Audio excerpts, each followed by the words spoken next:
God lost people. Shabbat shalom and welcome wherever and whenever you may be listening to this, whether it's live or sometime in the future. um, we appreciate you joining Dallas Tour Keepers today. Today is June 6th, 2026 on the Gregorian calendar. There are all these other calendars, but that's what time we're looking at to keep ourselves synced. Again, thank you for joining. And so today we will be recapping and having a discussion around the book of Haggai and some chapters in Ezra. So with that, we'll go ahead and let me see if I can get. I'm gonna use Bible Hub for now. Yay, it's still there. Cool. Okay. Um, to like crash on, and if it crashes on me, Yahuwah, give me time to get back to it, right? So I'm gonna go ahead and share. Let me close some of this stuff so it doesn't complain. Great. Okay. Um, so I think historically speaking, it's important to know when this was. All right. So there's going to be in the first chapter, first verse, first chapter of Haggai, it describes a person that is not our king, but he was a king that ruled over us. Anybody want to say who that person's name is? So we can kind of talk about him a little bit because his role in our life is in our history is important for certain reasons. I'm looking at two texts. Dara Yawesh. That's how the Hallelujah scripture says it. Yeah, That's that's not the open the Hebrew word. Yeah, pronunciation of just is Darius, but Darius. Yeah. Daravish, Daravish, but Darius, right? So, uh, and again, we're trying something different here, and there is no shame in learning because, in fact, it's an honor to learn, and so always remember that. Let no one uh, cause you to feel condemned or less than for you being on a learning journey. It's a journey. It's a walk, right? It's on the way. So don't let yourself feel some kind of way about that. So I'm gonna go ahead and share my. I'll just go ahead and share my whole screen so I don't have to worry about things. All right. Y'all see my screen okay? It's still loading. There it goes. Okay. Hallelujah. All praises to the Most High. So as I was asking, and Gina, you were on the Wednesday night, so you leave, but there were some others that weren't. Did anyone does anyone remember Darius, the name Darius, King Darius, from any other place than what we're about to read? And it's okay if you don't, but I He just is want to. mentioned somewhere else, but I just can't recall where. But he is mentioned more than in this text. I think he had a big Mhm. role to play during his rulership Yes, in our history. So. yes, and that's why I bring this up. But I wanted to also, you're gonna notice a theme going forward, at least me in my teaching of text, is I want to us to start knowing the differences of things because there's like more than one Joshua in the books, right? There's there's more than one Darius here as well, and then there's the whole thing of like trying to see if this person is a type for another person's, in some other text. You go like, oh, like you hear phrases like the second Adam. Who would be the second Adam? Like we could get into that, but the second Adam, his name's not Adam though, right? But in this issue of what I'm talking about, I want us to just identify this Darius, right? So there is another Darius that you'll find in the book of Daniel, and I would say all of his contemporaries. So everybody remember the I'm gonna take my time on this because I want to make sure everybody is not no one's left behind in terms of what we're studying. So when we get to this part, it will make a lot more sense to you why I took the time to describe the differences. So who was the king? There were actually two kings that Daniel. We haven't got to Haggai yet. So Daniel went through two things, and one of them he was involved with had to do with three Hebrew brothers. Anybody remember who that was? Let's talk with Nebuchadnezzar. Nebuchadnezzar. Yes. So she got that right. Yes. So what do you know about Nebuchadnezzar? Was he because this I'll just go ahead and give you some of it. The Darius is hail from a Persian background. What was Nebuchadnezzar? It's what they all, and I'll give you a hint. It's what they say we live in, and it also says what we should come out of. Everybody should know that. Babylonian. Come on, But I don't want to be the Babylon. one to keep answering. Well, you Yeah, just did, ma'am. you just did. That's fine. So why make the differences? Because remember, Nebuchadnezzar had a dream. Remember, he had a dream, and it was about a statue that was made out of different parts and stuff. Remember that? Like the bronze and the steel, and the one that was intermingled between brass and sand and earth. Remember that? Yeah, So damn. so he had that dream, and as a prize, it was like, oh, I'm gonna give you some authority in my kingdom if you can come up with what interpret this dream. He wouldn't even tell him what the dream was. So it was a double. It wasn't just somebody telling you about their dream and they said, what do you think that means? It didn't go that way. It was more like, I had a dream, it troubled me. Someone tell me what it was about. Say, well, tell us what it was about. Tell us what it was, and we'll tell you. And it's like, no, then you just gonna make up something. So he was at least wise enough to know that. So then he said, we know somebody that could do that, and it was Daniel. And when Daniel came up to him and told him, the dream that you're having is not, it's basically, I'm paraphrasing, he says, it's not a good dream for you. Like, it's talking about your kingdom is going to come to an end. Your people are going to look down on you and all that sort of thing. And in that aspect, it was talking about the Persian Empire, right? The Persians overtaken, or we'll say the Medes, which the Medes and the Persians are essentially really the same people. It's just they merge in some of the gods that they worship, right? They both were good with Baal. We know that's not good, or as our text will call it, Belial. You'll see that, like, you are followers of Belial. They're talking about Baal, right?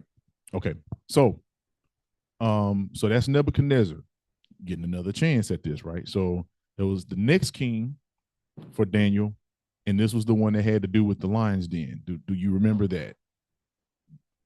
The lion's den and Daniel. That was King. I already said his name. It's in the text. It's on the screen. Nebuchadnezzar, yes. So no. Remember, Oh, Nebuchadnezzar.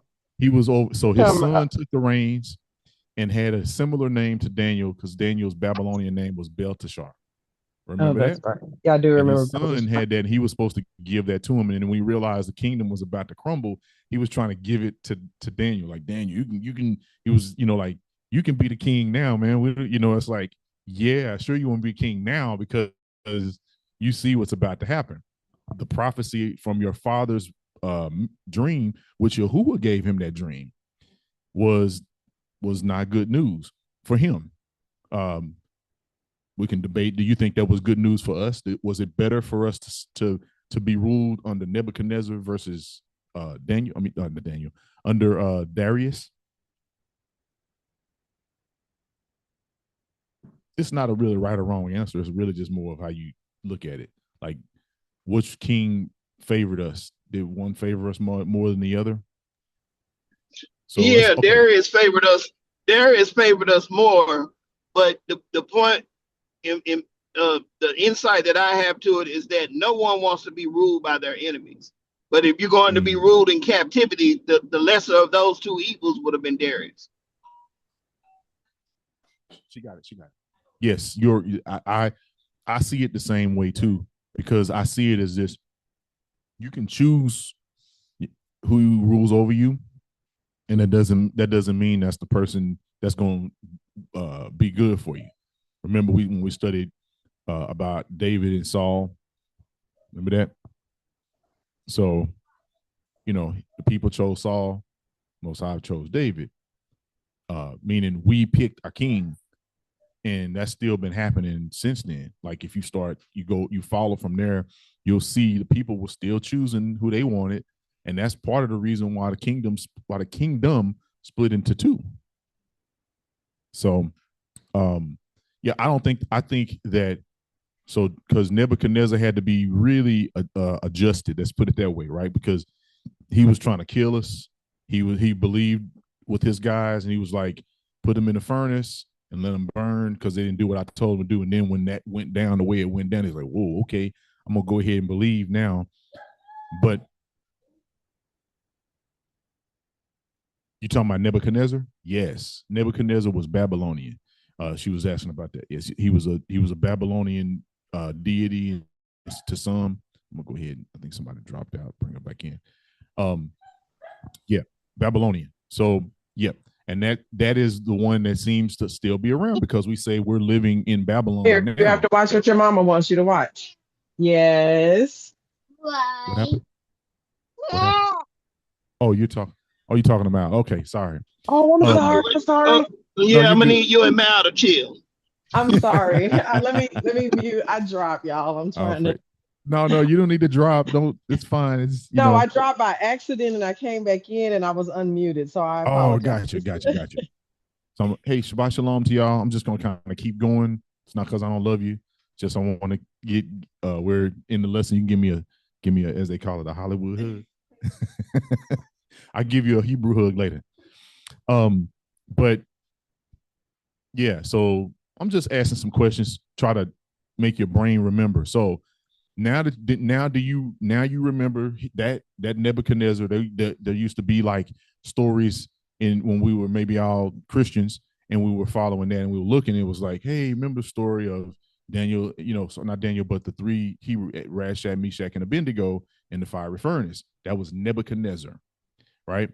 But this book that comes from the book of Daniel because he was the one that witnessed those things. He was an emissary to those kingdoms. So meaning he endured through kingdoms as people shifted from one exile to another. We always had like an emissary. You can go back to Egypt and you have Joseph, but I'm not gonna go back that far. I just want to stick on during this time. So we can also get into how we got into this situation, but Daniel was the one that's paying attention to this. He saw this. He was there to witness those things, and he had contemporaries. Like I believe his Obadiah was the other prophet that actually brought him food. And I think I shared that with you. I was like, he brought him food when he was in the lion's den, but that wasn't during the Babylonian captivity or exile. That was during the Persian one, or the Median one, or Media. So that was a Darius. Also, King Darius did a similar thing. It was like, like you shouldn't serve anybody else except for me. So similar. And then what happens? You go point out Daniel. Daniel's in his space in your kingdom somewhere, and he's not bowing down. And so he brought him to him. The same thing happened, but this time he wasn't. The Persians were more in the blood, whereas the Babylonians like fire. Like everything was with fire. So blood. Go ahead, Ak. No, finish your thought, Ak, and then I wanted to provide an analogy to support what you were saying about the book of Haggai. Oh, yeah.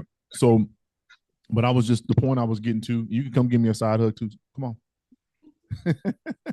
Shabbat shalom.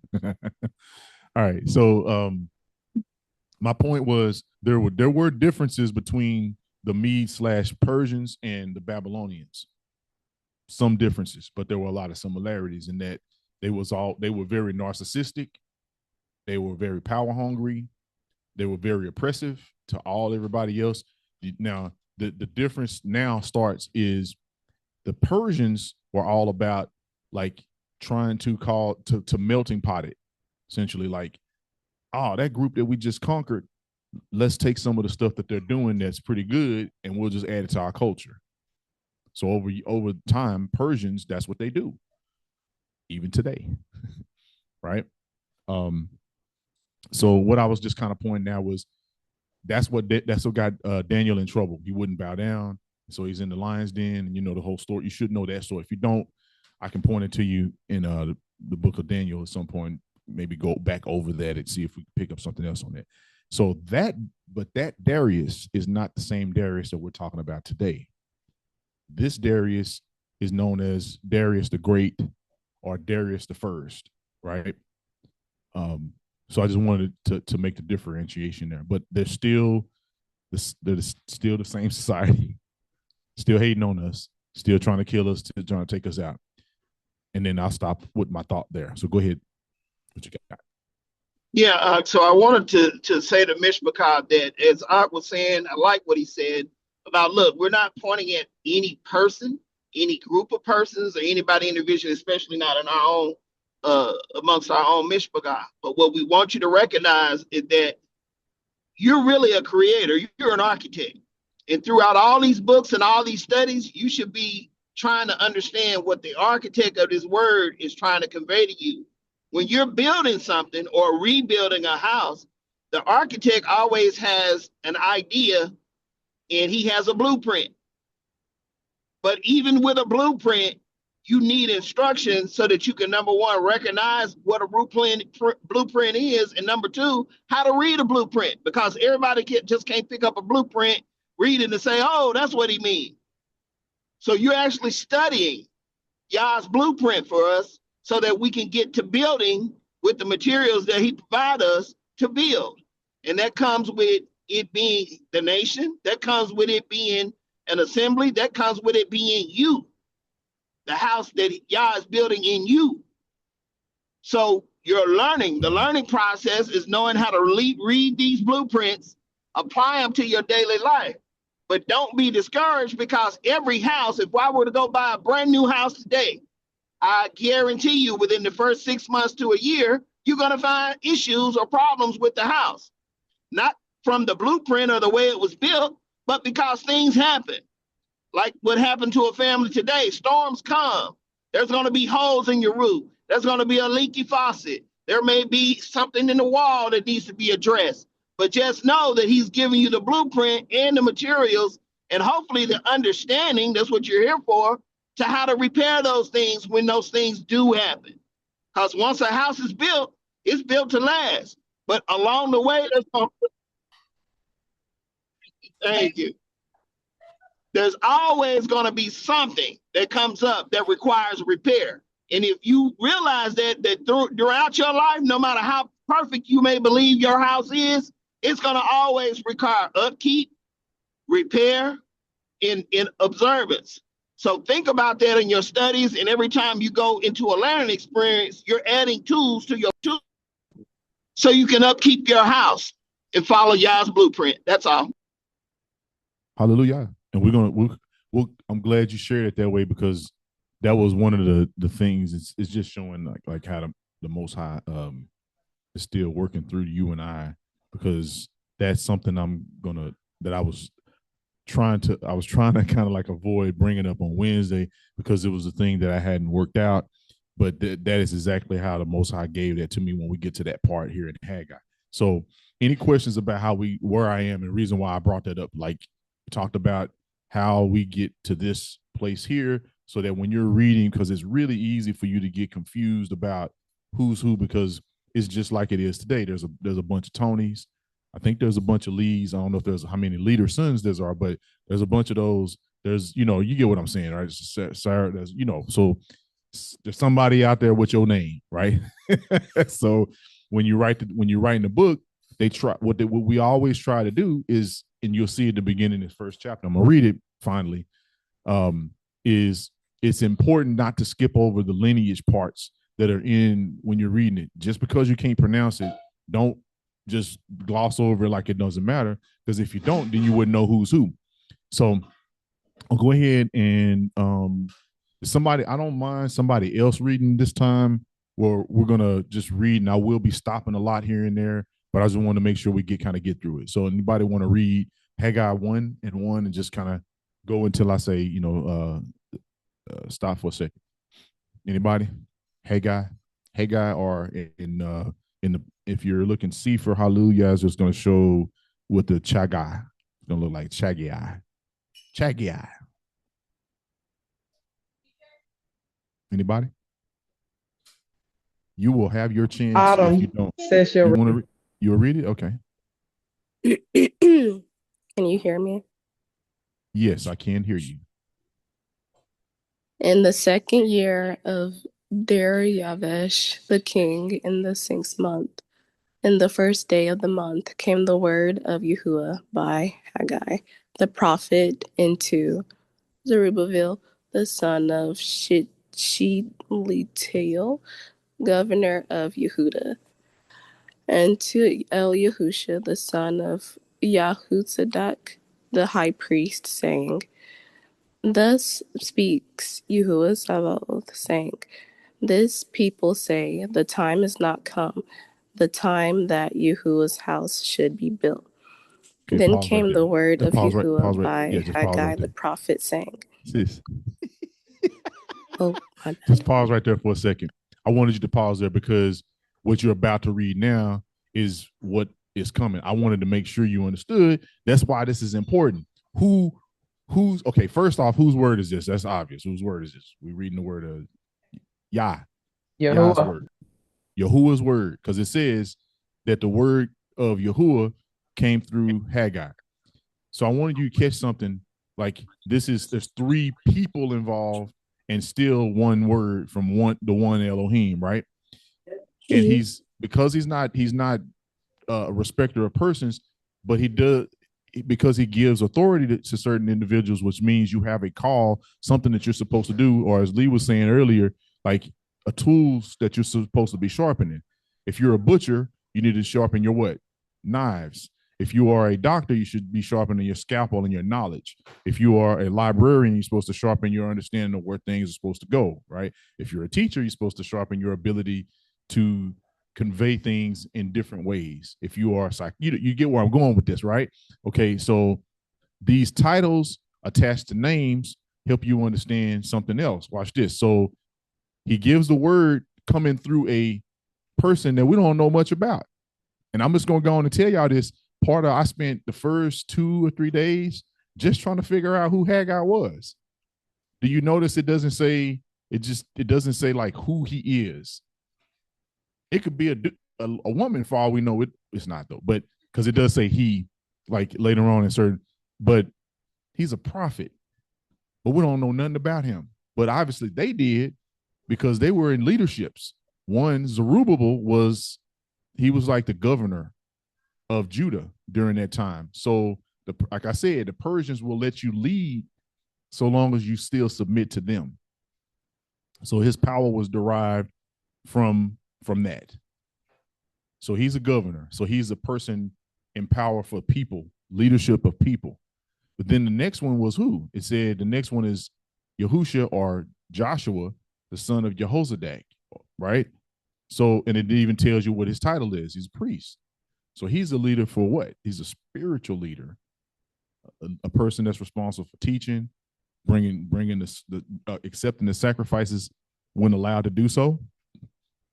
And so that is all. And he said that word that you're about to read, that she read, is unto them. Right? So sis, go ahead and pick up at 2, but go back to 2 and start there again, if you don't mind. This is what they're saying to him.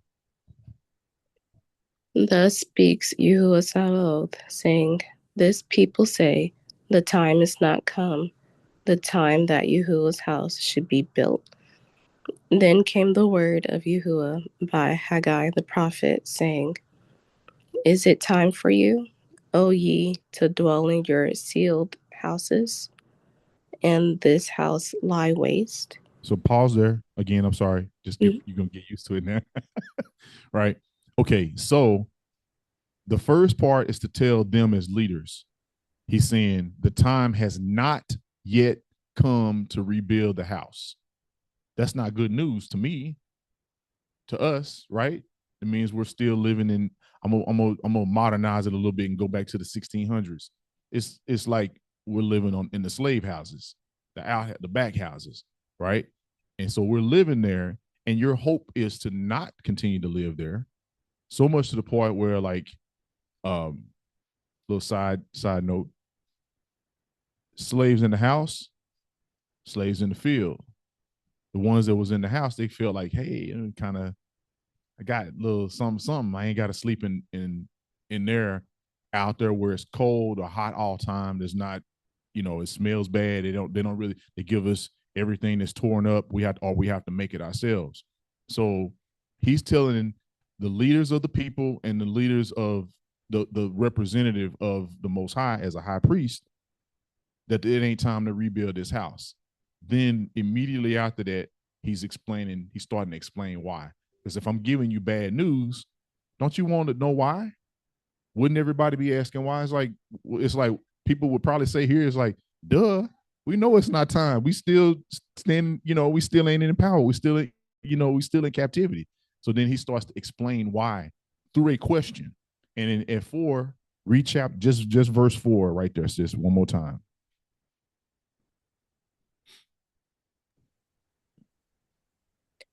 Is it time for you, O ye, to dwell in your sealed houses, and this house lie waste? What did Lee was just talking about? He was talking about the fact that there's houses, and when you go to build a house, rebuild a house, it's based off of your skill set, your ability. Do you have the resources to do it? Do we have the power to go just chop down trees and do all that? No. So, but he's got a little bone to pick. He's already kind of telling you that last part. Like you think it's time for you to go and fix your houses, while this house lies in waste. What house is he talking about right there? Is it a physical house? Yes, it's spiritual, and it's both, because it's spiritual and we were in captivity. We were under the Persians at this point, and they were giving us some authority, but like it was still kind of like you can't just worship your Elohim alone and be left alone. We're gonna bother you, because we know what happens when you guys start to go back and turn to him. Things start to change, right? So we started drinking that Kool-Aid. I ain't got the power and authority to deal with that. I can't rebuild the house. So that's the same news I've been hearing. Leah, is it Gina? You got your hand raised? I see 2 hands going up. Who wants to go first? Oh, now it's 1 hand. Is that you, Gina? I'm sorry. It was initially, man, this grandbaby sitting. I actually just wanted to point out when she was reading, and also what you were saying is what really strikes me about the text. Bless somebody, but I could talk. The consistency. There's so much consistency in the word. He says he's not the author of confusion.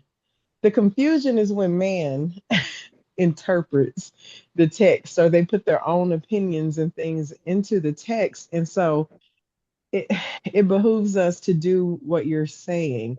We need to read it for ourselves and get the actual understanding that Yahuwah is trying to get us to have, because it's his word. He'll tell you what he wants you to have from it.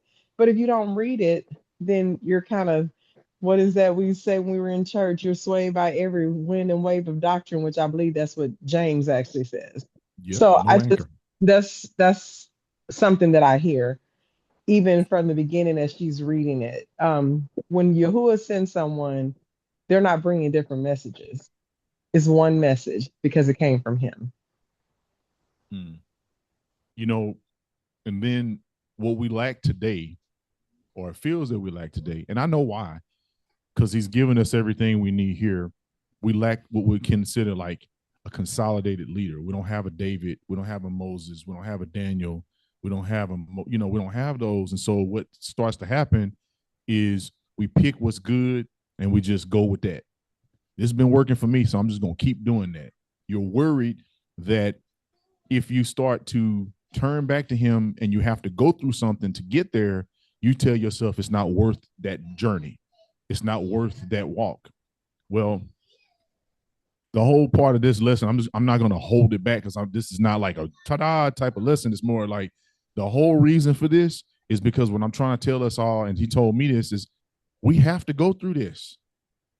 He said, you're going to be persecuted for my name's sake. That's Hamashiach. But the Most High even says, like, you're going to be ridiculed by the other nations because they're going to be doing kind of like what Elisha did, where it's like, where's your God? Where is he at now? You need to shout a little louder. Don't sit here and tell me you ain't dealt with that. Whether it was at the job, amongst family members, even within other assemblies, even within this assembly, where you're challenged by the things you're doing when you know the Most High called you to do it. So it's tough, right? But what I'm also here to tell you is that he's there to bring us out of all of those things. And this is going to show you just one example where how he deals with us. He deals with us like children because we behaved like children.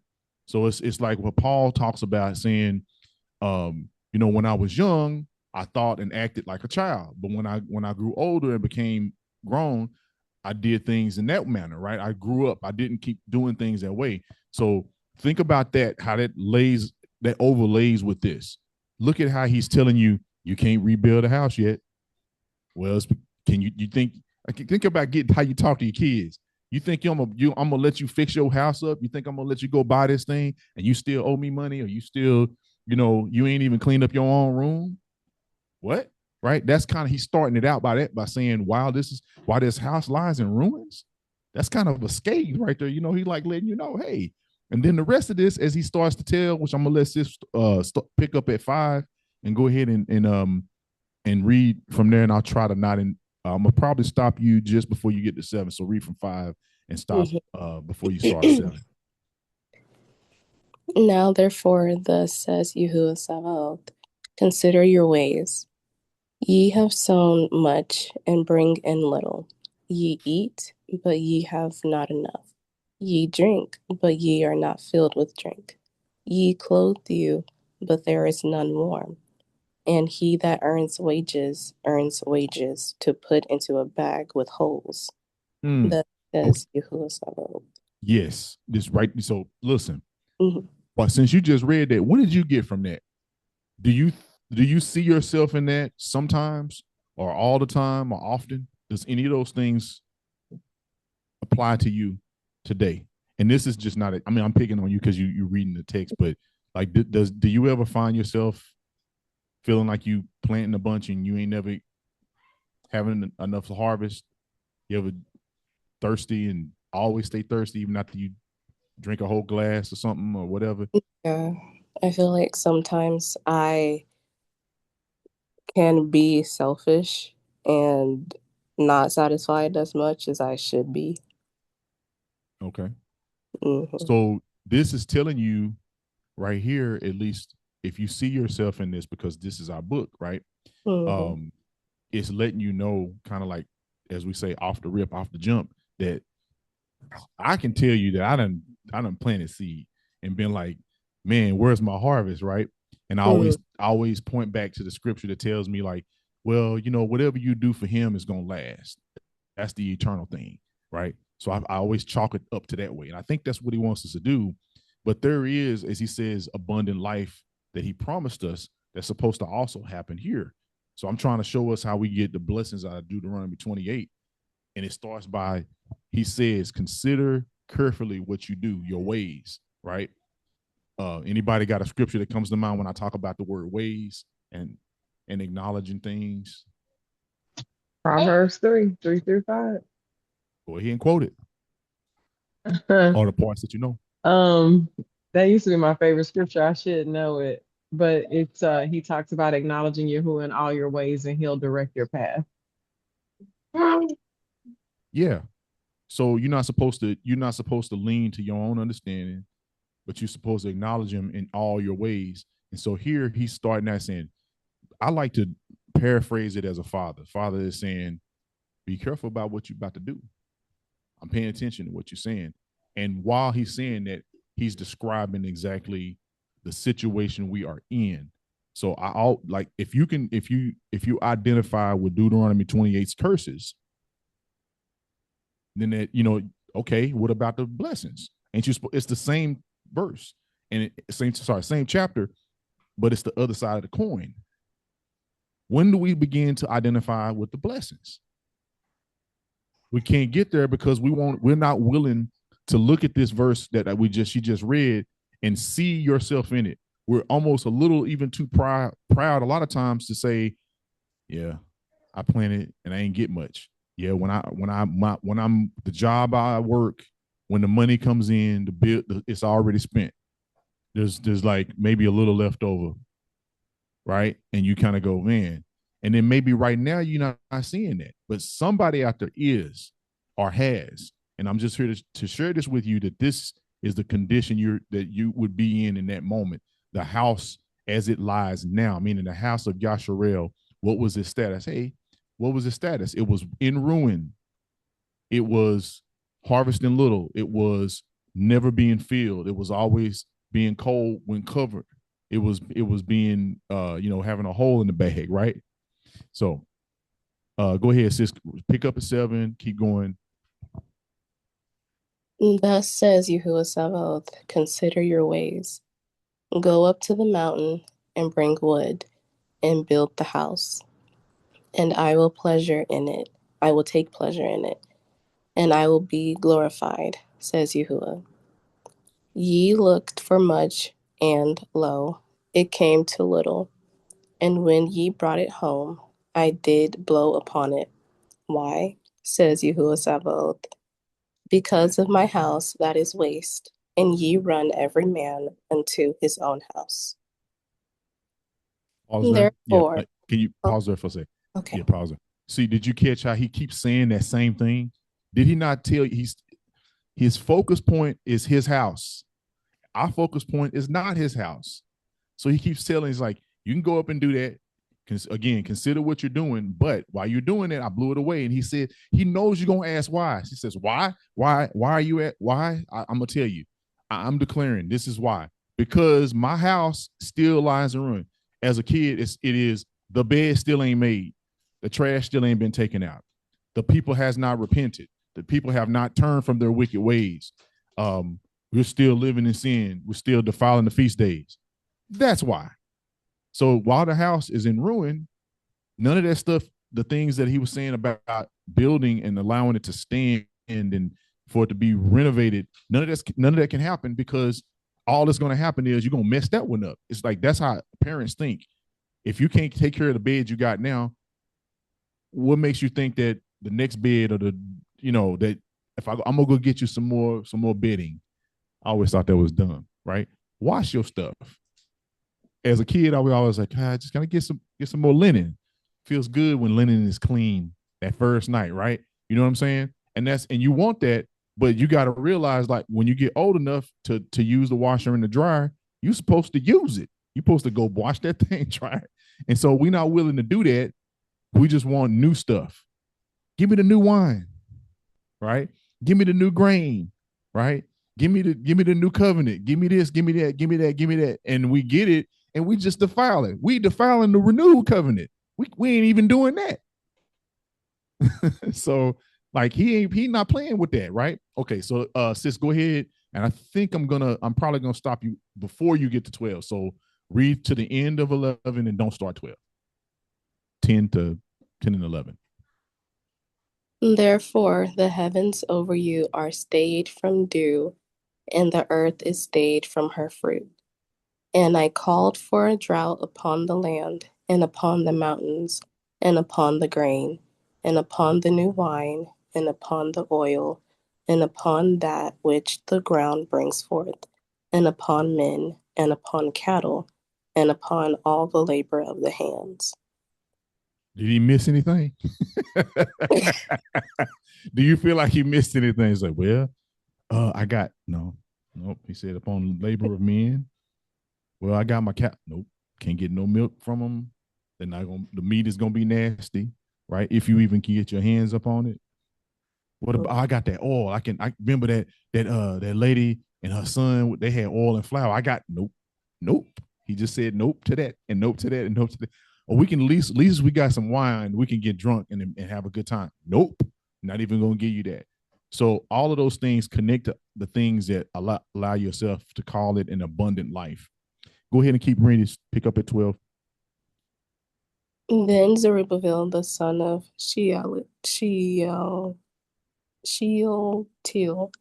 and Yahusha, the son of Jehozadak, the high priest, with all the remnant of the people, obeyed the voice of Yahuwah Elohim and the words of Haggai the prophet, as Yahuwah Elohim had sent him, and the people did fear before Yahuwah.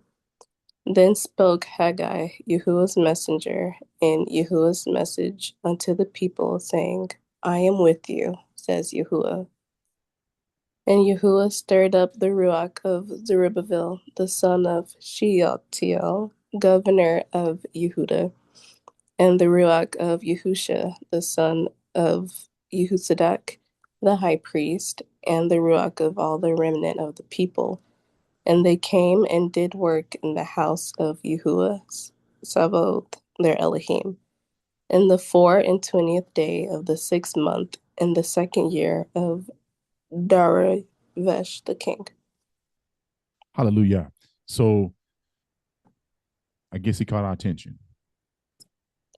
Let's not be the kind where we didn't allow our attention to be captured by the Most High, because if not, then you get to just dwell in, what is that, what, like all of those things, as we say, the curses, the lack, living in the lack, living in those cursed areas in your life happen when you're not obeying the voice of Yahuwah. And Gina, remember you said the differences between the blessing and the curses, the common thread was whether you obey or whether you disobey, right? And then here you see the high priest. This is why I want you to catch this. This is why I say, like, who was the ones that had to turn first to get this thing going on the right track? The leaders,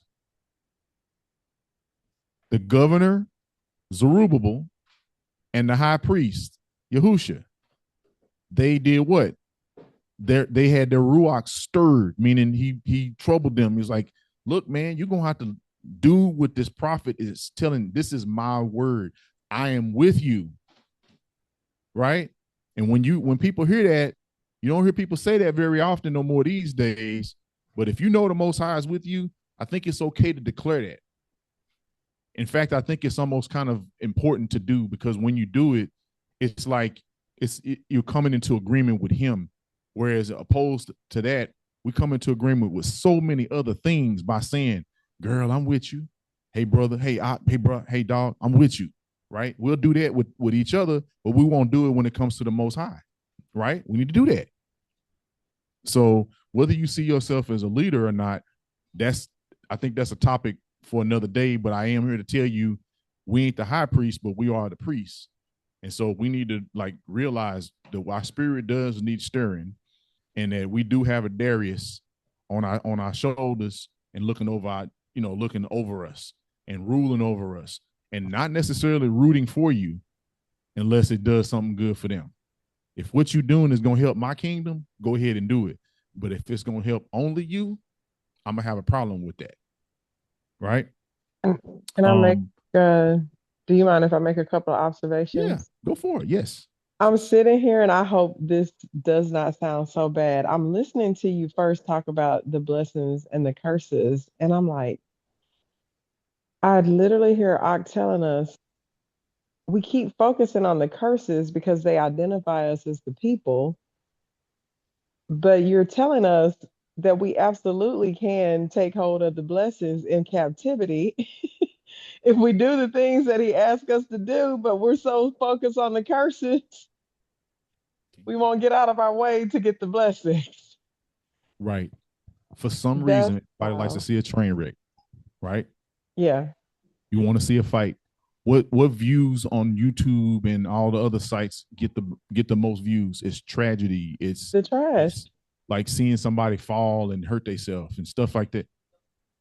What'd you say? I said the trash. Yeah. The trash. The world star hip hop and those things. Exactly. All that stuff like that. Seeing women be overexposed, seeing men being effeminate, stuff like that. Like that stuff is catching our attention. It's like, oh, look at that. Look at that. Ha ha, check this out. And look, I get it. It's entertainment, But at some point, we got to realize like he's gonna remove that. I look at that as the new wine, and right now it's available to you. But at some point, we're gonna have a moment in history where we're gonna be as we're the question is gonna be: have you come out of Babylon? Or are you still in her? And if you are still in her, you're gonna be reading this stuff, and you're gonna be well versed in it because you identified yourself with it. But when are you gonna say to yourself like, yeah, I don't want to keep drinking this old wine or not having any wine at all. I don't want to go without grain. I don't want everything that I do to just fall right out the other side. They say people say it went in one ear and out the other. And I don't want that for our people. He doesn't want that for us. But yet we identify ourselves with that and we just stay there. Like it's just like you got to squat there. Like hey, if you don't, this is better than having nothing. It's like, no, this is not better than having nothing. It's like a pig wallowing having nothing. It literally is having nothing from what we see there. Like a pig wallowing in the mud. Yeah, it's like, oh, I like it. At least this mud is cool. It's better than fresh water that I can have on down the road. Man. So I do want to slide, huh? Go ahead. You mind? I had one more quick observation. Yeah. So when you talk about the leadership part, that's really big to me because I feel like although we're out, a lot of us still have church mentality, right? You go to church on Sunday and he's the leader and we're supposed to be doing everything that person tells us to do. When no, I feel like you're literally telling us we are priests. Every one of us is a leader, whether it's in your home, it's on your job, somewhere. If you do not go back and get your priesthood, we're going to stay here. You are a leader, and everyone needs to see themselves as a leader. It's not just Tony, it's not just Lee, it's Katina, it's Regina, it's Camille, and so forth. And I like that. So I'm sitting here chewing on that, like, yeah, that's so glad you said that. I am so glad you said that, sis, because that's the point. Here's a mic. Go ahead and hand her the mic. The point is, what you just really said, like Moses went through this as the leader, and it took an elder to tell him, you can't do this all by yourself, bro. You need to appoint some elders. You need to get some people in here to start doing some of the work. And the thing is we see Moses struggling with it, and then the very first person that has to volunteer or be called forth to do it, they feel like, oh, I got to do everything that Moses did. It's like, no, you're not. You do what you're supposed to do. We are a body of Hamashiach. We already got the left finger. Somebody need to be the index finger on the other side. Somebody needs to be the elbow. Stop worrying about, are you going to have to do it all? No, you're not going to have to do it all. That's why that passage that we was just looking at, but the ending part, it talks about them saying what? I am with you. We have a passage that says, be still and know that I am Yah. What is knowing that he's Yah? Is knowing that he's with you. He's knowing that you're in his plan, that he's paying attention to you, that he's caring for you, that he's giving you bread when you ask for it. That's the part that's missing. But it doesn't have to continue to be missing. All it takes is obedience. Start obeying with basic things like repent when you know you done did something you ain't supposed to be doing. Study when you know you should be studying. Ask for help when you know you should be asking for help, right? Stop trying to do everything on your own. We will fail. We will fail if we don't do that. Go ahead, sis. I was based off of what Mr. Gina was talking about. I thought that was really interesting because I saw a video this week where it talked about if you really are set apart, if people that you have in your life that are not within the assembly, but if they were to, I would say, talk about you, not necessarily in a negative way, but just talk about you as a person and how it is that you show yourself to the world, would they say about you who it is that you serve, regardless of whether they believe in the same creator or not? Would they be able to identify that about you? And that really got me thinking this week just about how I am as a person, my behaviors, my attitude and my mood. Like, because to me, yeah, in this world, I would say that there is more of a separation from your who it is that, or I guess your belief system versus going out and professionally who it is that you are, but that there should also still be this part of you that is showing the world, hey, this is my master at the end of the day. And I know for myself, I need to do a lot better and having people be able to say that about me. That's it. What you just said is it is a declaration and also following it up with your acts. The faith is in order for you to declare, you have to have a faith that he truly is your master, right? But then the works is the fruits of that declaration and that faith, causing you to do the right thing when it's called into when you have that moment to either fix the house that's in ruins or continue to focus on yourself and the lack that you're going through, right? And so, yeah, this is a little controversial. I know a lot of people like, dude, what are you trying to say? I'm saying all of Deuteronomy, all of the Torah, not just parts of it, right? There's good and bad in there. It's there for our learning. It's there for us to as I say, like progress through life. A walk is a walk. It's not a stand. We're not standing on the narrow path. We're supposed to be walking the narrow path, right? And so walking the narrow path starts with how it has it in here in Haggai, and it's all over the scriptures actually. But here it's right here. It's saying the people, he stirred them, and then they were obedient. They were obedient after he grabbed them and said, look, you need to consider what you're doing because this is what's happening without me. And I figure at some point you're going to get tired. And as a loving parent, some loving parents catch their child before they fall all the way. They want them to fall some of the way so they can get a little fear in them and be like, see what happened? See that? That scared you, didn't it? The next time, if I'm not here for that, you're going to bust your head open, right? So the Most High stepped in and said, look, I'm watching you go through this. You are my people. You're my chosen people. I can't sit here and watch you I will not sit here and watch you destroy yourself because you just want to identify with a bunch of curses and dark stuff.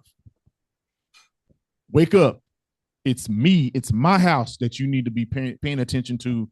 And so that's where, that's why when I read like Malachi, is it 3, where he talks about his house, he says that there may be meat in my house. But the church takes it to say, well, this is his house. He does not dwell in a temple made by man's hand. So that doesn't work with me. I'm sorry. That's not what that's about. What is he telling you to do? And I'm telling you, chosen people of Yahuwah, he's calling us back to be in leadership. You may not feel like you're prepared for it. You may not, but hey, ain't that what, was it Moses? Did Moses say something like that? I don't even know how to talk good. I don't know how to pray well. I don't know the scriptures that well. But if he tells you that he's with you, that means he's got you on all of those accounts. He's going to either send someone for you to do it with, or he's just going to straight up prepare you. You're going to stand up one day and everything's going to flow like it's supposed to. And that gives me chills because I remember that happening to me. And I don't want to be lacking this. I'm saying I want more of that. I want more of that. I want more of that. That's the reason why I can only speak for myself here. That's why I love studying. That's why I love breaking the word down. That's why I love being a husband. That's why I love being a father, because I want to grow in that. And because I wanted to, I sought it out. So anybody want to jump in? I know I said a lot there.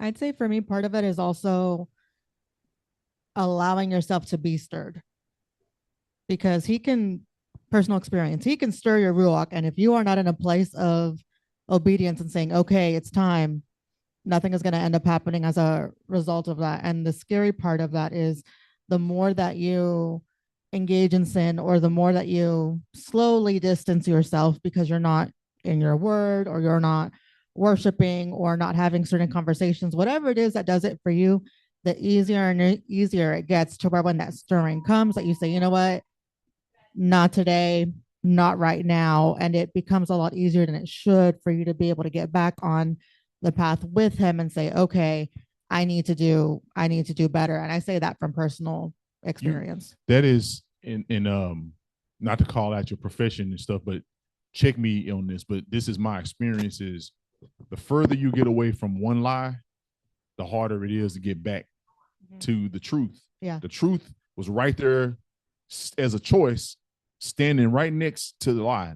The lie and the truth is always right there because it is a choice, right?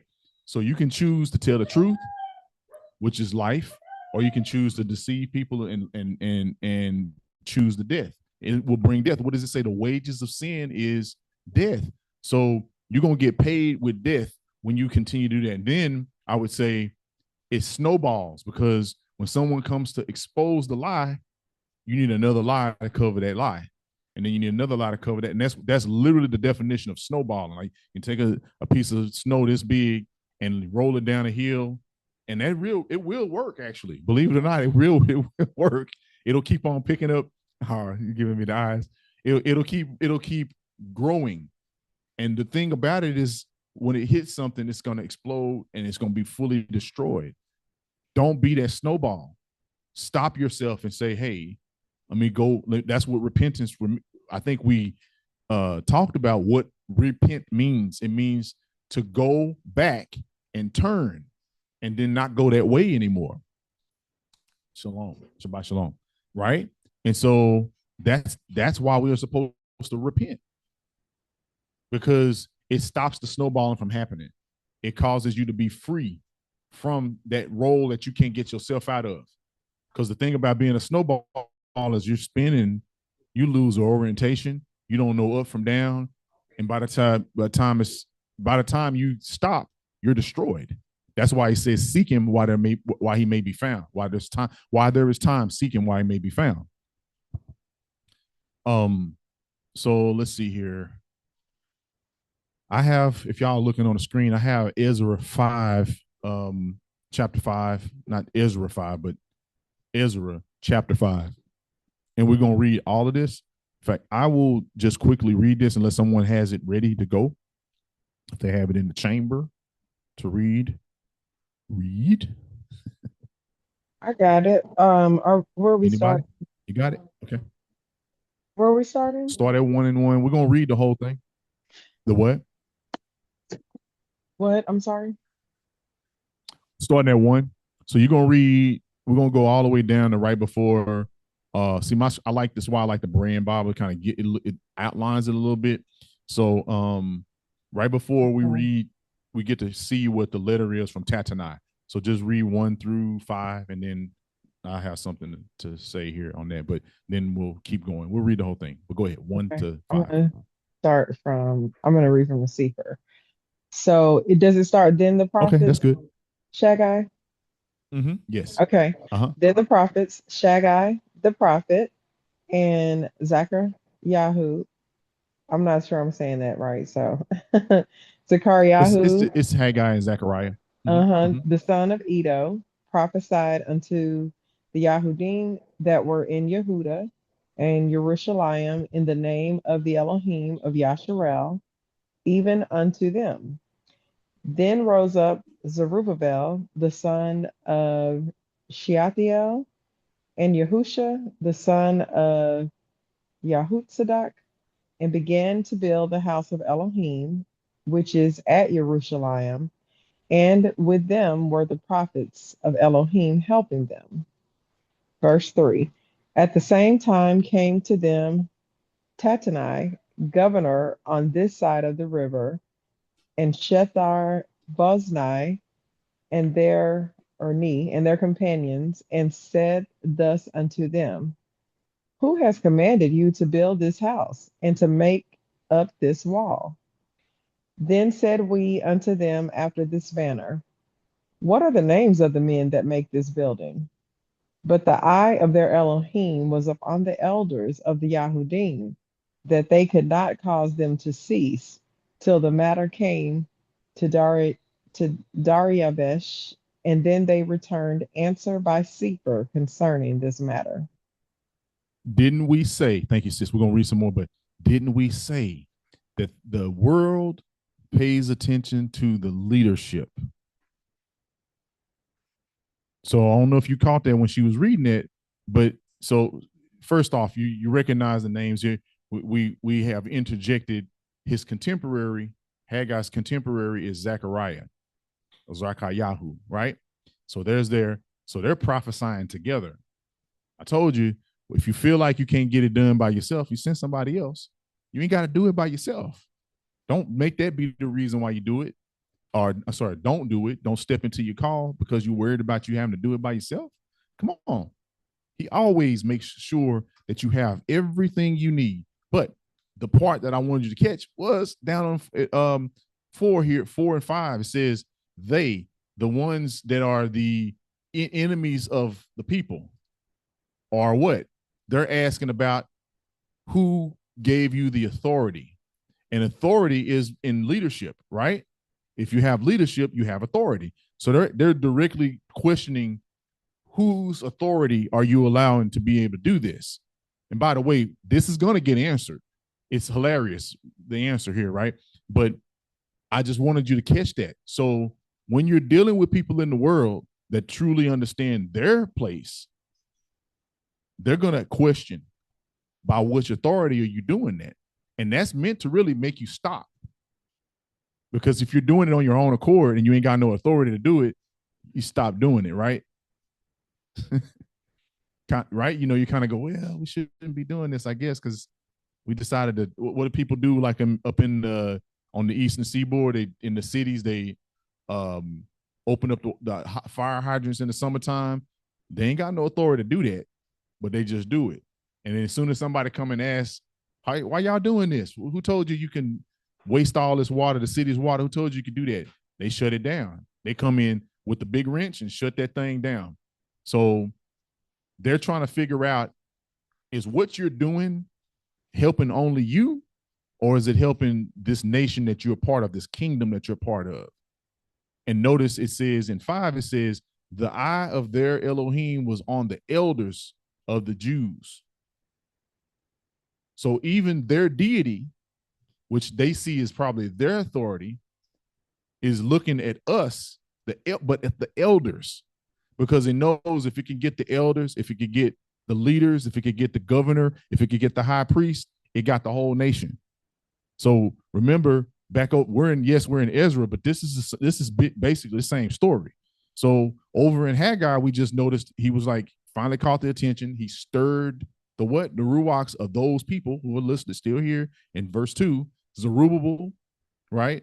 And Yahusha, the governor and the high priest. Again, leadership.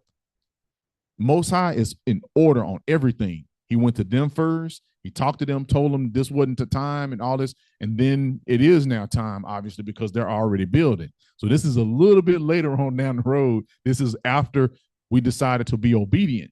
So you start the obedience and people start going like, oh, here they go.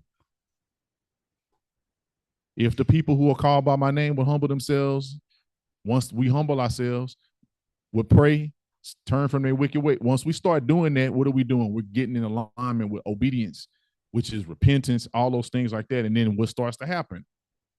The world starts to notice. They start taking note. Here they, okay, what they over here, what they doing, right? Why are they out here trying to feed homeless people? Why are they trying to give away clothes? Why are they out here praying with people that are dirty and nasty? What's going on? What's happening, right? So, okay, go ahead and pick up at 6. Okay.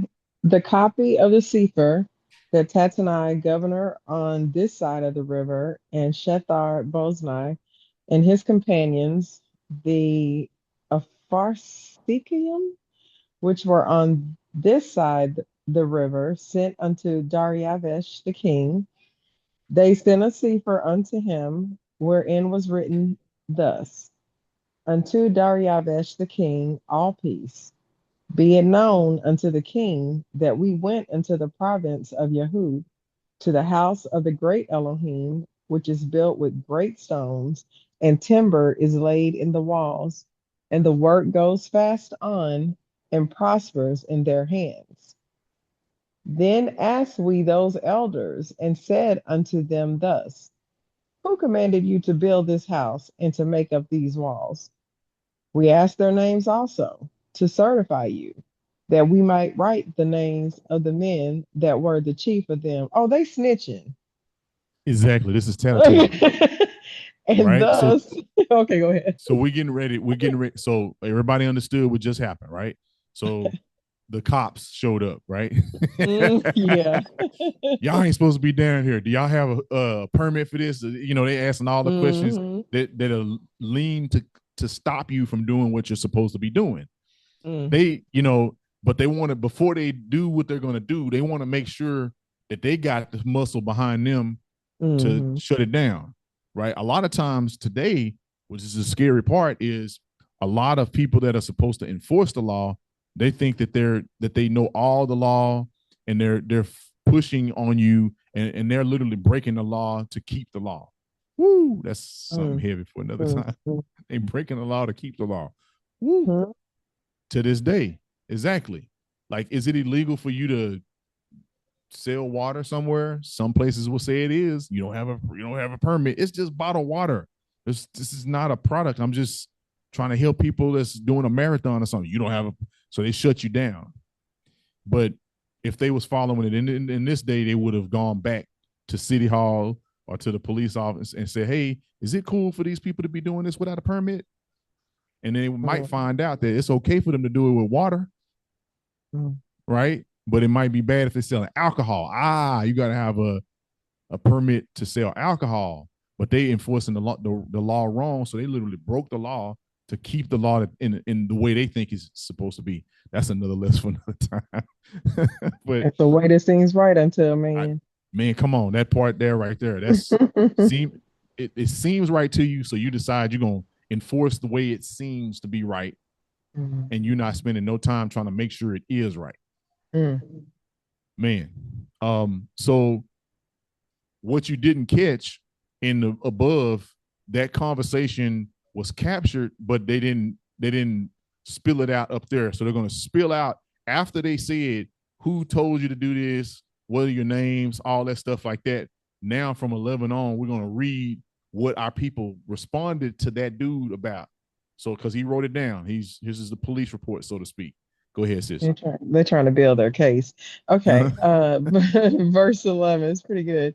And thus they returned us answer, saying, we are the servants of the Elohim of heaven and earth, and build the house that was built these many years ago, which a great king of Yasharel built and set up. Man, I got goosebumps. I love it. I hear authority in that response. Yes.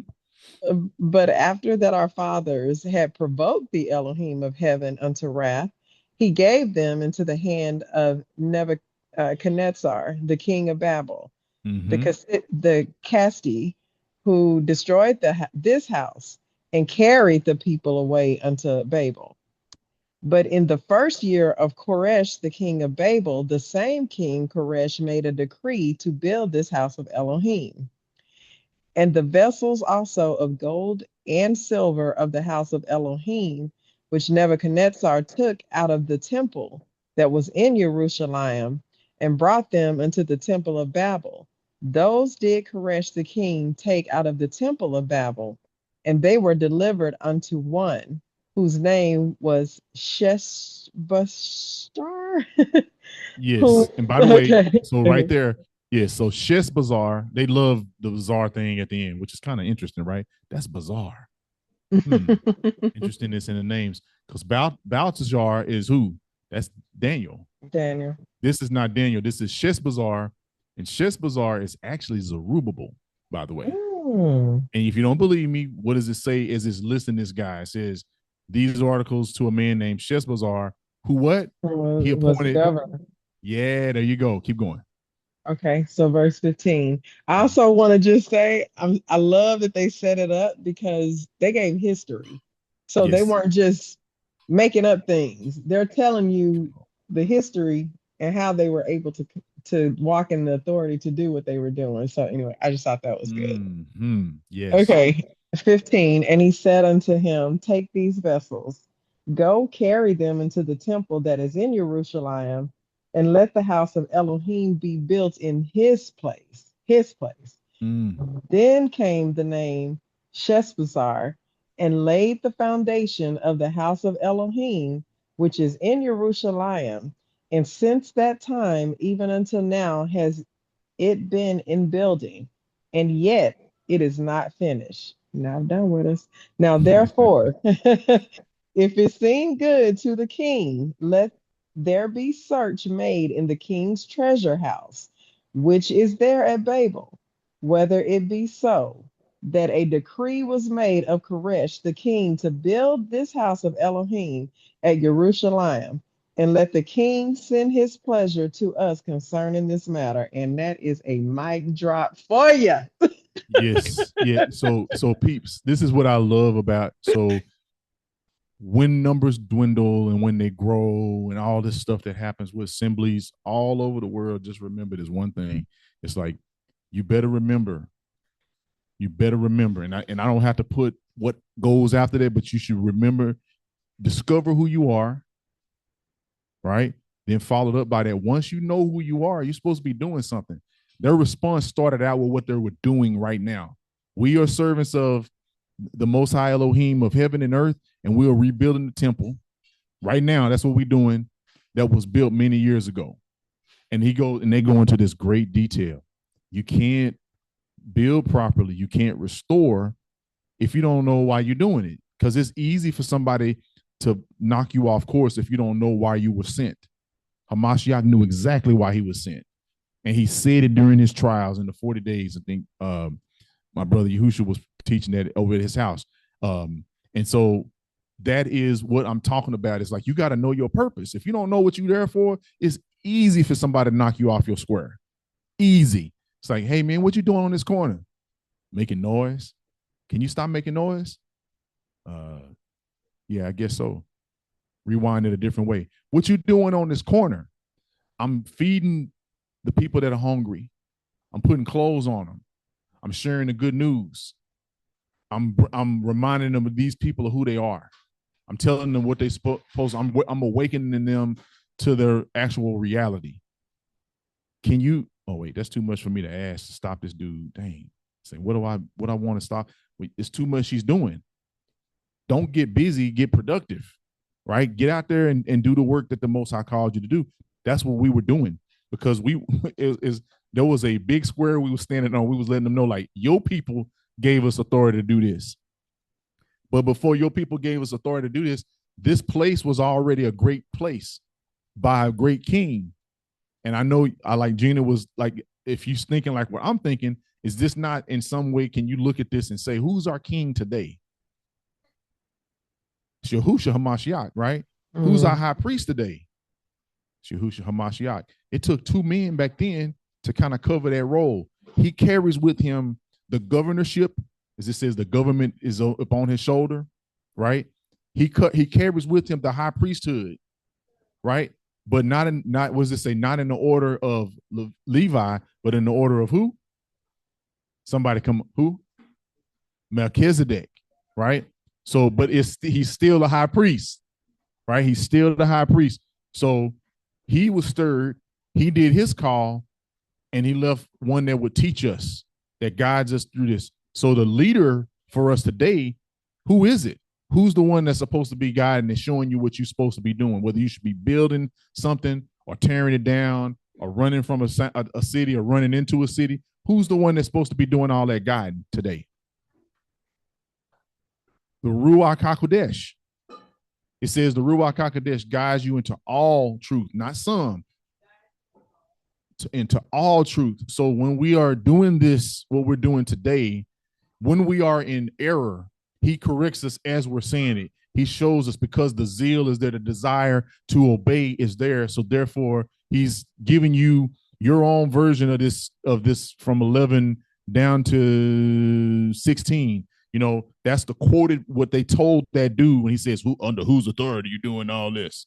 And they thought they was going to get a little small answer like, well, we ran across these ruins and figured it looked nice. We figured we put it back together. No, it wasn't nothing like that. It was like, with authority. It was like, hey, this used to be a great king, and we're doing this for the one that the makers of the heavens and earth. This is for him.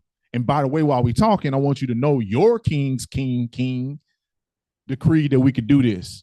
So you need to go search your own archives, meaning go learn your own law correctly before you try to oppose what we're doing, as if we're lawbreakers when really we're doing what we've been already give authority to do. So we'll wrap this up a little bit here, but any feedback on that, and then we're just gonna hit 2. I say hit 2, but 2 is the good. It's, to me, that's the basura of this book that we're reading out of today. I just love how they came. There was no wavering. There's confidence. And I think you said it earlier. It's like they knew that Elohim had their back. It was good. That was a good read. It's good. It's a good read, and it's encouraging when you're discouraged from your call, because you got to, that's the place we want to be. That, and this is just my understanding, so please hear me. It's my understanding. When I read Psalms 91 and I'm hearing about that secret place, it's places like this. They were in their secret place, right? And then somebody came and thought they didn't like expose the secret place. Like, what y'all doing? And like, here's the thing: they say what's done in the dark comes to the light. But if it's being done in the light, it's righteous already. So what you're really doing is you're bringing the darkness to that light, and now the thing that thinks it's exposing is actually what gets exposed. Woo, man, come on. So who wants to, let me see, Autumn, did you want don't worry, I won't pick on you that much. Did you want to read chapter 2, or did you want somebody else to read it? Somebody else want to read it? Before she starts to read, also, I think when you come correct and you walk in that authority and that confidence, you're also exposing the intentions of your accusers. Because, I mean, we're doing good here. What are we being accused of? It's crafty what they did, but they were really accusing them of maybe doing something that they weren't supposed to be doing and are calling it into question. And they were clearly walking in the authority of the Elohim, of their Elohim. That inserts confusion, which is generally the best thing to allow I would say a foundation for everything to be deceptive, right? Once you have a foundation of that, like it builds an environment where deception is welcome, right? So as soon as somebody inserts like, are you supposed to be wearing fringes? Or are you supposed to be wearing ZCs? Are you supposed to be wearing them at all? Right? You start, that's to cause some confusion. Are you supposed to be worshiping him on Shabbat? Or are you supposed on Sabbath on the 7th day? Or should you doing this on the first day? Or does it even matter? You can do it every day of the week. It's like you're supposed to think upon him and worship him and praise him every day. But there is one day that he set aside for a rest. And like that's what is it, Hebrews 9, where it says there remaineth the rest for the people of Yah, right? And so we're not finna play with that. Like that rest is something I need. I don't know about you, but I need it today. This is not work. This is not work. This is rest. This is being intentional to receive that rest that remains. So we're gonna do this, but we're not gonna do it all day as labor. We're gonna do it, enjoy it. And if you're finding it tough to enjoy this, I'm gonna say, I'm not judging you. I'm saying we need to pray about that. We should be finding joy and blessing in reading and doing of his word. So sis, did you want to read it, or did you want somebody else to go? I'm here. Okay. What verse am I starting on? We're gonna read the whole thing. It's not a lot. Remember, it's only like 23 verses. We're gonna read the whole thing. And I'm gonna try to not break in too much, but be listening. I might say, hold, stop right there for a second, pause or something like that. But go ahead, and we're gonna start at 1. Okay.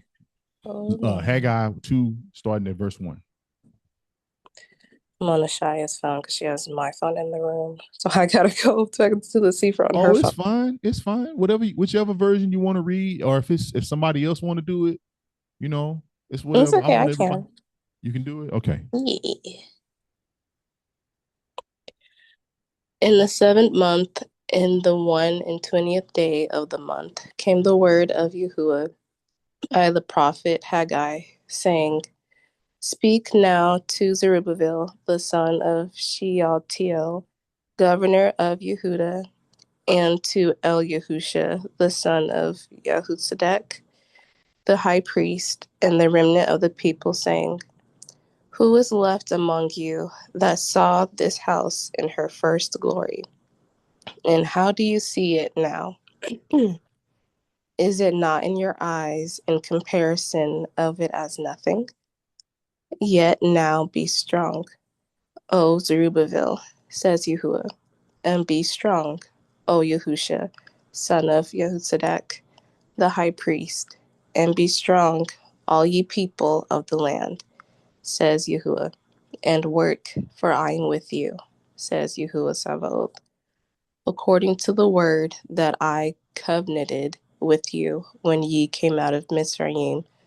So my Ruach remains among you. Fear ye not. For thus says Yahuwah Sabaoth, Yet once it is a little while, and I will shake the heavens, and the earth, and the sea, and the dry land. And I will shake all nations, and the desire of all nations shall come. And I will fill this house with glory, says Yahuwah Sabaoth. The silver is mine, and the gold is mine, says Yahuwah Sabaoth. The glory of this latter house shall be greater than the former, says Yahuwah Sabaoth. And in this place will I give peace, says Yahuwah Sabaoth. Pause there. Woo. If you ain't feeling this part right here, I already told you what the whole point of this lesson was today. The study that we were doing is literally for you to get into the blessings of Deuteronomy 28 and see yourself in that. This is the beginning of that declaration. He's reminding us. He says, everything that you have it because it's mine. These things are mine, but I am Yahuwah of the hosts, or of the armies. I don't know if anybody been catching that. He ain't been calling himself Yahuwah Rapha. He ain't say Yahuwah Sikanu. He's calling himself Yahuwah who? Savaot. And when we used to just yell at it all the time, like, think about what you was declaring. This is the same one, the same persona of Yahuwah. Yahuwah Savaot is the one that's reminding us about how we got out of Mizraim. It's the same one that's like saying to them, like, hey, leader of the people, you need to be strong, right? And also, high priest, you need to be strong too. And the people, y'all need to be strong. In other words, y'all that's following me, you need to be strong, right? It's gonna mean there's gonna be some challenge. Some people gonna come up to you like Tatanai, right? And they're gonna try to stop you from doing what I called you to do, right? But he says, I covenanted with you when you came out of Mizraim. That literally is that's the feast day that we just observed. Sorrow, right? The covenant came when we came out of Mizraim. That's what he's referring to here in 5. According to the word that I covenanted with you when you came out of Mizraim. The law was given. We said all that's written here, all that you have said, we will do, and be obedient, and be obedient, and be obedient. And when we don't be obedient, is Haggai 1. When we're obedient, is Haggai 2. When we're not obedient, is Deuteronomy 28, second part. When we are obedient, it's the first part, which I don't get. Why is it we go right? If you ask a Hebrew say, where's the curses? They'll go right to it. Deuteronomy 28, starting where? Everybody know where that's at. What about 1? Deuteronomy 28 and 1. Can we start there? Where the blessings are there. It says, if you do these things, you get these things too. Why can't we identify with that? It's all for us. I'm sorry, I'm being indignant here because I am done with only identifying myself when something go bad. Oh well, it's them curses, man. You know, it's a curse, man. It's just we them cursed people, man. We curse out of the mouth, out of the heart, the abundance of the heart, the mouth speaks. Choose life or death when you speak with it. Please go read Deuteronomy 28:1. And then when you get to the curses, that's fine. You can read that too. You're probably very well versed with that. Well, you should be sent, spread all around the world, coming, on ships. All that stuff is there. Like you got that part memorized. But who can tell me one of the blessings? Anybody? Can anybody give me one of the blessings? See, that's what I'm talking about. No, I'm not. And listen, I'm pointing at myself too. What I'm saying, today's lesson was to drive us back over there and for us to stop declaring and only identifying with curses. The curses pass away when you start being obedient. If my people who are called by my name would humble themselves and pray, what does he say he's going to do? He's going to heal the land. He's going to forgive the sins, right? I want that. That's what I want. I don't want to just be like, man, we came over here in ships. Okay, we came over here in ships. We're here now. What are we going to do? We're under Darius. We're under what was the other person? Nebuchadnezzar. We can keep going. We were under Cyrus. We was under Rome. All that. Eventually, it's got to be the other way. And I know people are going to say, well, you can't reverse the curses. I don't need to reverse them. He already declared what the blessings are if you do what you're supposed to do. Man, I want to drop the mic on there, but we got to read the rest Hallelujah. So go ahead and pick. And by the way, before I listen, this stuff when he came back. So chapter 1 is in the 6th month. So some time went by, and then he had to come back a month later, which is during the 7th month, which we talked about this on Wednesday. What starts to happen in the 7th month, y'all? Come on. It's the one we look, huh? Atonement, yes. Followed by trumpets. Followed by ending with Sukkot. Doing feast. Come on, man. Isn't that when he says he's gonna return? How much I say he's gonna come back around that time? Yeah. Isn't that the feast day that the other nations will keep with us year in and year out? I'm talking about during the millennial reign. Isn't that what he said? It's Sukkot. It's the feast. Come on. So it's something symbolic about him coming back and after he ended the last one by saying, I'm with you, but y'all gonna have to be obedient. A month goes by, and now it's time to do some atoning. It's time to do some shouting, and it's time to spend some time in the wilderness with him. Tabernacle. Which is tabernacles in the wilderness. Tabernacles have to be built and raised. So I want you, man, okay, go ahead and pick up at 10. I'm sorry, I'm getting all excited, but I'm not sorry. 10, 2 and 10. In the 24th day of the 9th month, in the 2nd year of Darius, came the word of Yahuwah by Haggai the prophet, saying, Thus says Yahuwah Sabaoth, ask now the priest concerning the Torah, saying, If one bear holy flesh in the skirt of his garment, and with his skirt do touch bread, or pottage, or wine, or oil, or any meat, shall it be holy? And the priest answered and said, No. Then said Haggai, If one that is unclean by a dead body touch any of these, shall it be unclean? And the priest answered and said, It shall be unclean. Then answered Haggai and said, So is this people, and so is this nation before me, says Yahuwah, and so is every work of their hands, and that which they offer there is unclean. And now, I pray you, consider from this day and upward, from before a stone was laid upon a stone in the temple of Yahuwah. Since those days were, when one came to a heap of 20 measures, there were but 10. When one came to the press fat for to draw out 50 vessels, out of the press there were but 20. I smote you with blasting, and with mildew, and with hail, in all the labors of your hands. Yet ye turned not to me, says Yahuwah. Consider now from this day and upward, from the 24th day of the 9th month, even from the day that the foundation of Yahuwah's temple was laid, consider it. Is the seed yet in the barn?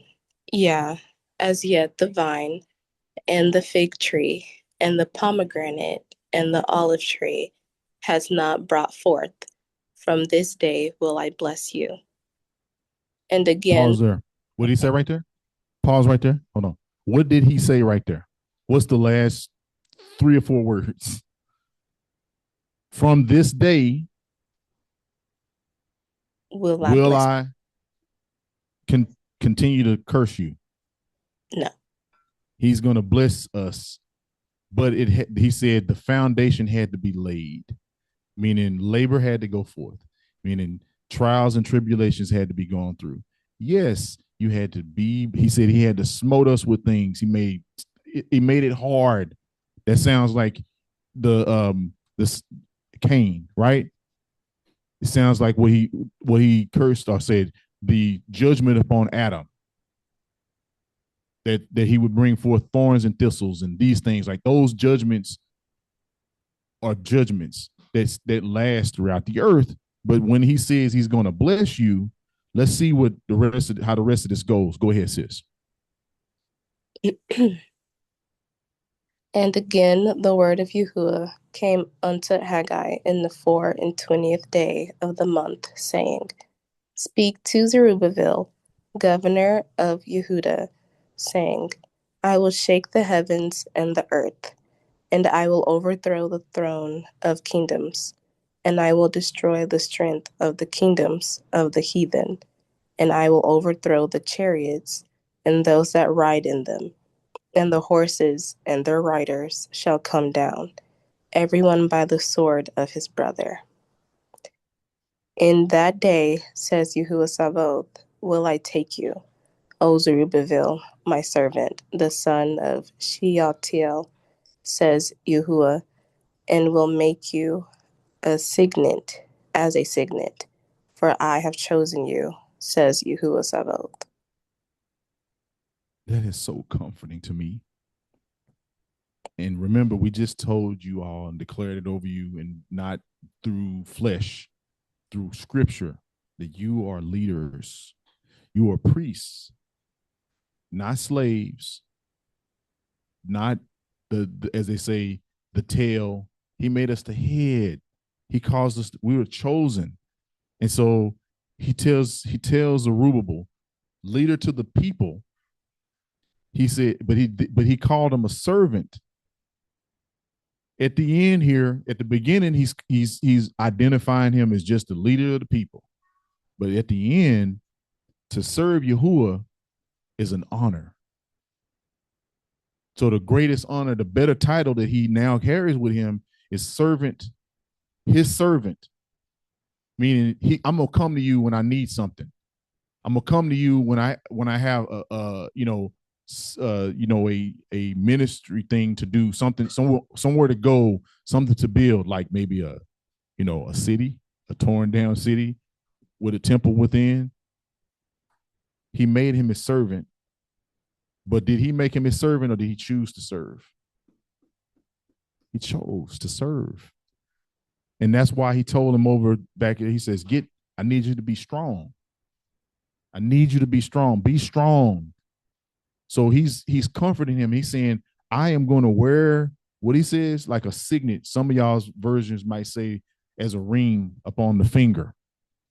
So when you look up on his hand, you'll see Zerubbabel there. Hallelujah. He chose him to be that servant. And then he still declares himself as Yahuwah Savo when he's doing that. All praises to the Most High. With that, I'm going to yield. Did anybody have some more resolutions or things that they want to share from what we talked about today, or some questions But I'm just thankful that the Most High allowed for us to get together and kind of get into these this book and pieces of Ezra. You should go check Ezra out. Get that man a mic.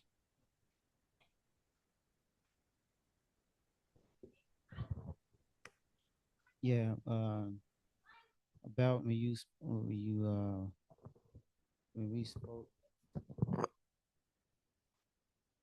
yeah, about like in this book, he kind of went in reverse, like the curses first and the blessings.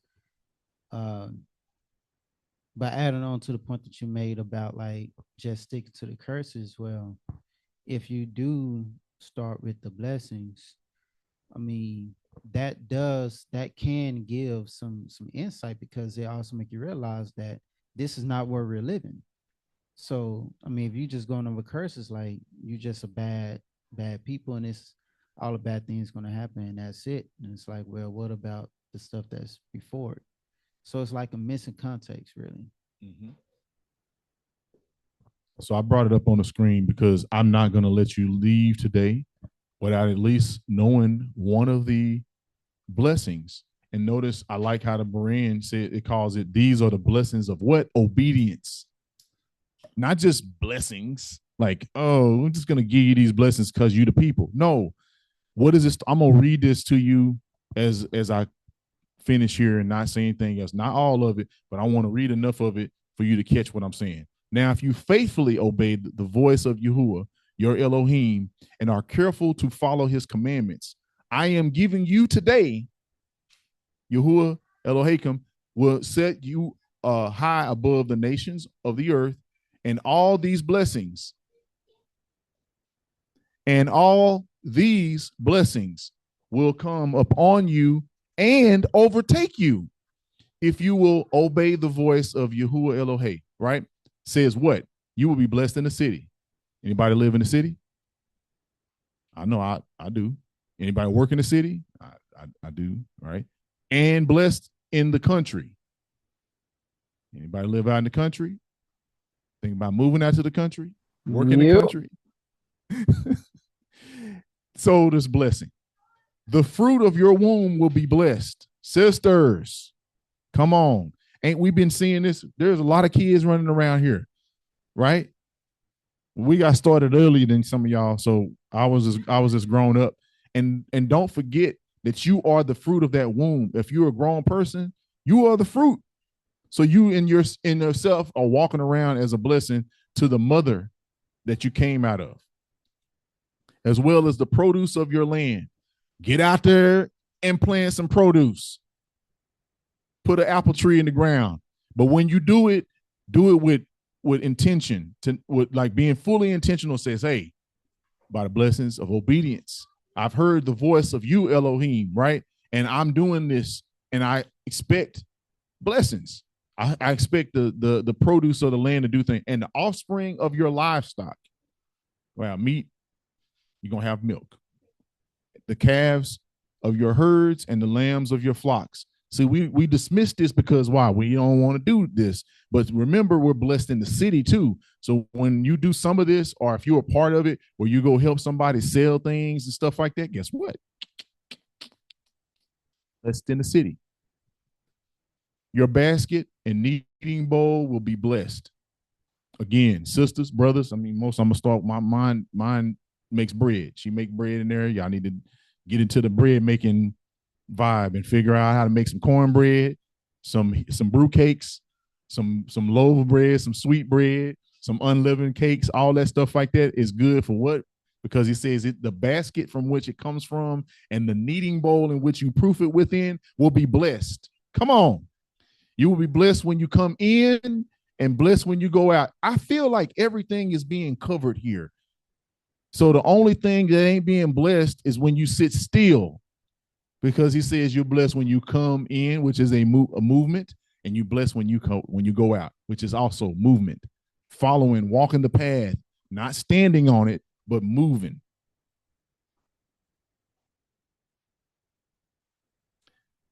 Here's another one, and I'll stop here. I'm gonna let you read the rest of these, but how many got enemies?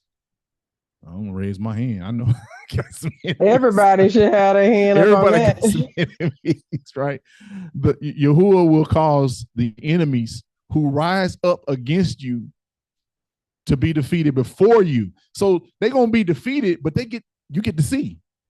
You know how people be wanting to see some of the revenge? Listen, he's going to cause it to happen. Don't take this as I'm gonna go out there and defeat them myself. Is that what it says? No, he will cause the enemies who rise up against you to be defeated before you. They will march out against you in one direction, but flee from you in seven. They're gonna scatter. Sounds like some of them curses that's down there below, but this is happening to the enemies. So, do you want me to read some more of them? I know I want to keep reading these blessings. So 8 says, Yahuwah will decree a blessing on your barns and everything to which you put your hand. Come on. Yahuwah will bless you in the land he is giving you. So the land that he's given us, which we ain't gonna get in no argument about that. I think we should just keep seeking him and telling us where that is. Is that Israel's, the modern day Israel? Is it somewhere else on the on the firm? Is it somewhere else? I don't know, but he promised that he will bless that land that he's given us. So that might be something you can look at as a sign. In fact, is there a land that just all of us just seems to be continually be blessed? That could be the land. Yahuwah will establish you as his holy people. So if you feel like you're not established, he's gonna establish, just as he has sworn to you, if you keep the commandments of Yahuwah your Elohim and walk in his ways, walk in his ways, walk in his ways. Not just observe them as like, oh, that's cool. Walking in them. Then all the peoples of the earth will see that you are called by the name of Yahuwah, and they will stand in awe of you. So it's going to be awesome to look upon. Yahuwah will make you prosper abundantly. That's what we're talking about, this abundance. In the fruit of your womb, the offspring of your livestock, and the produce of your land, in the land that Yahuwah swore to your fathers to give to you. Yahuwah will open the heavens, sounds like Malachi 3, his abundant storehouse, Malachi 3, and send rain on your land in season and to bless all the work of your hands. You will lend to many nations, but borrow from none. Man, no debt, but we will be what? Loaning. We will be able to lend the money to many nations. Won't have to borrow from those. Yahuwah will make you the head and not the tail. See, I told you that it wasn't just a pastor telling this to you, or it wasn't in a song, but it's actually part of the blessings. I will only move upward and never downward. Sorry, you will only move upward, never downward. If you hear and carefully follow the commandments of Yahuwah your Elohim, which I am giving you today, do not turn aside to the right or the left from any of the words I command you today, and do not go after other gods to serve them. Now, everybody else's favorite part is what? This next couple of verses. See what I'm saying? The curses of disobedience. Who was disobedient? Sometimes it's us right now, and we keep it going. And sometimes we're talking about our forefathers that decided to be like, I ain't finna do that. I like it here. I'm gonna stay here. I'm gonna go back to Egypt, even though I was told not to. I'm gonna do this. I'm gonna do that. They being disobedient. That's them curses. That's them curses. But do we have to identify with one or the other? I think we need to get more familiar with all of it so you can figure out. I'm actually receiving all of them. Hey, stop. exactly All of them. all of them. Yeah, all of them. Because like sometimes you ain't getting blessed. Sometimes you know how people be saying they trying to have a baby, and they not. Check and make sure that you are doing what he's asking you to do here, so that these blessings can fall upon you. Declare them like our people always would to a king. They would go to the king and remind him of his decree, remind him of the things that he promised. And he's faithful and just to do that. He says, will he give you rock when you request or ask for bread? No, he's going to give you that bread. So get more familiar with this.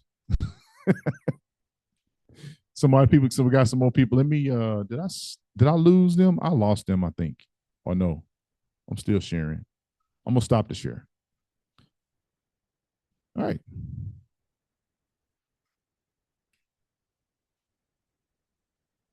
Okay. Anybody got something else? Oh, we good to pray out. That was really good. Who was that? It was me. I was just saying that was really good. You've given us a lot to chew on in the coming week or longer. Oh. Well, all praises to the Most High. This is His word. As I say, I don't own it.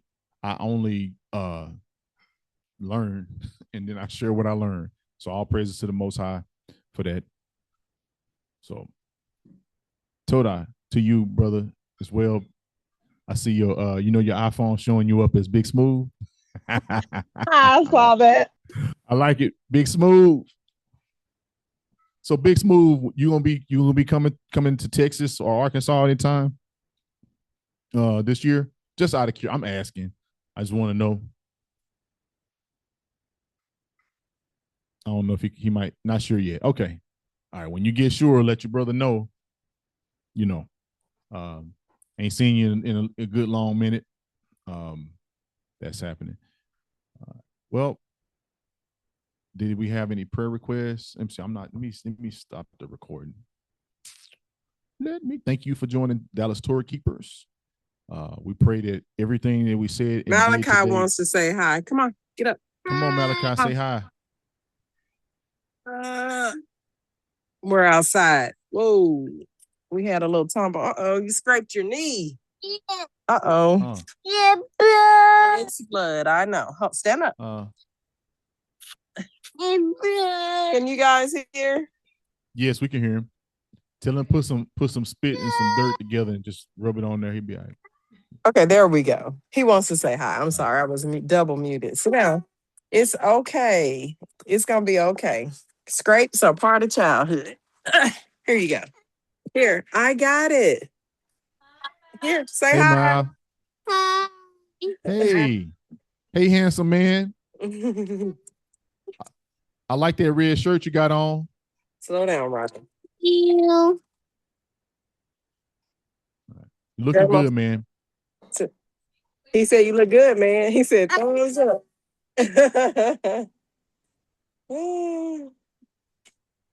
Shabbat shalom, brother. Say Shabbat shalom. Watch out, Rilo. Shabbat shalom. Say Shabbat shalom. All right, all right. All right.